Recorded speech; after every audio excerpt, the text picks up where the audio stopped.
आज भव्य शपथ ग्रहण के बाद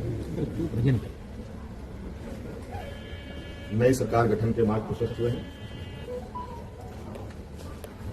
उसके पश्चात आज हम लोग प्रगति भवन में आए हैं और बहुत सारे बिंदुओं के साथ पदाधिकारियों को निर्देश भी दिया गया। उनमें से कुछ महत्वपूर्ण बिंदु हमारे सामने थी जिसका हम लोगों ने निष्पादन किया। आप सब लोगों ने देखा और आप सब लोगों को मालूम है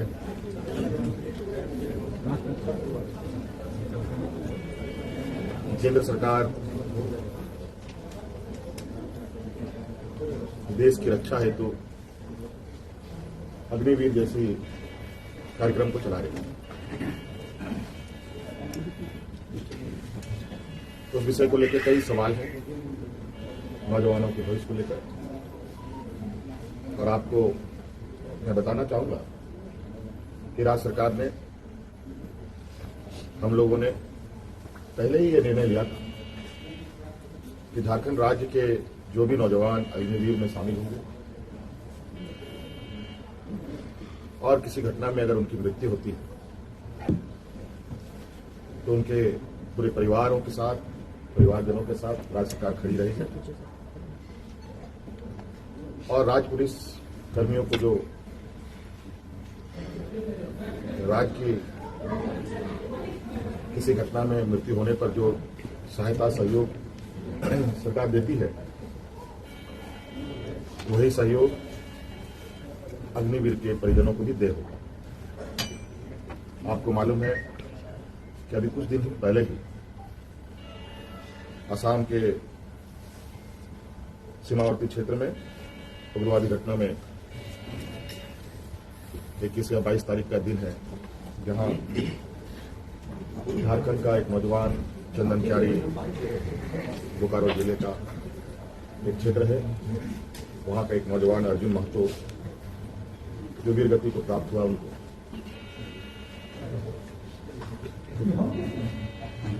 और आज हमने उनके परिजनों को बुलाया। उनके भाई को हम लोगों ने एक नियुक्ति पत्र दिया और 10 लाख रुपए अनुदान भी उन्हें उपलब्ध कराया गया और उनके भाई बलराम महतो बोकारो समरानगर में चतुर्थ वर्ग के पद पर उनको नियुक्त भी किया गया।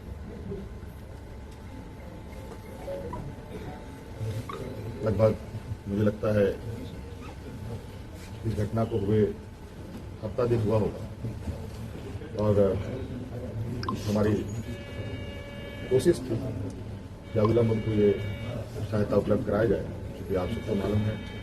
कि राज्य में आचार संहिता लागू था,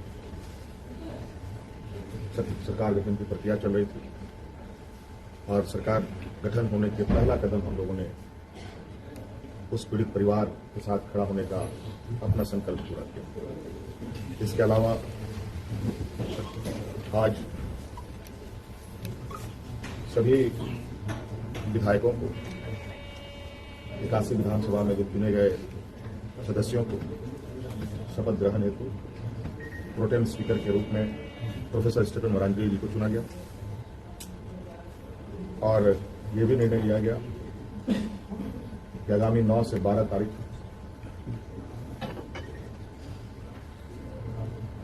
सरकार का प्रथम सत्र आहूत होगा और ये भी निर्देशित किया गया कि जो हमने निर्णय लिया था कि मैया सम्मान योजना के तहत दिसंबर माह से महिलाओं के खाते में 2,500 रुपये देने का, उसे भुगतान किया जाएगा प्रति माह। केंद्र सरकार में हमारा जो बकाया है 1,36,000 करोड़ रुपया, जो केंद्रीय सरकारी उपक्रमों पर है, उसकी वसूली के लिए कानूनी कार्रवाई प्रारंभ की जाएगी। आपको पता है ये राज्य देश का सबसे पिछड़ा राज्य है। यहाँ पर सामाजिक सुरक्षा, सोशल सिक्योरिटी अत्यंत महत्वपूर्ण और आवश्यक है। इसके तहत राज्य के गरीब गुरबा लोगों को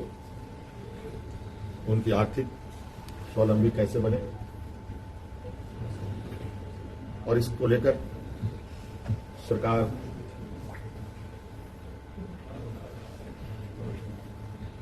को अपनी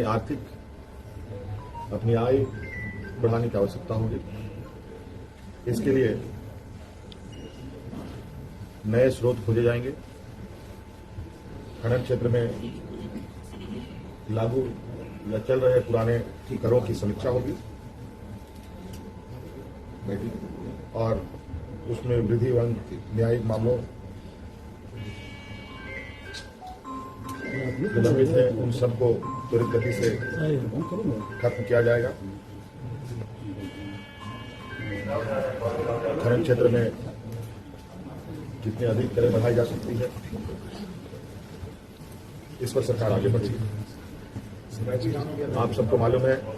कि हम लोगों ने उत्पाद सिपाही में भर्ती की प्रक्रिया पूरी कर ली है, लेकिन इस प्रक्रिया के तहत